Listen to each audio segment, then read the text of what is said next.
Good morning mga kapoka kalobo. Ayan, uwian na naman.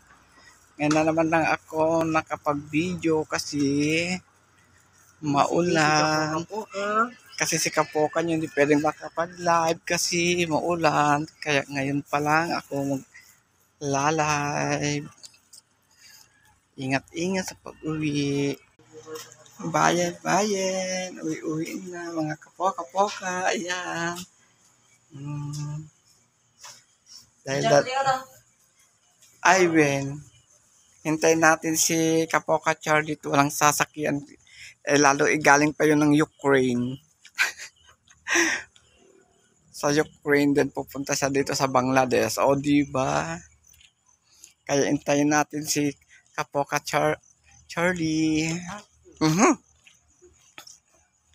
Talagang tag-init pa, mababa ang kulog.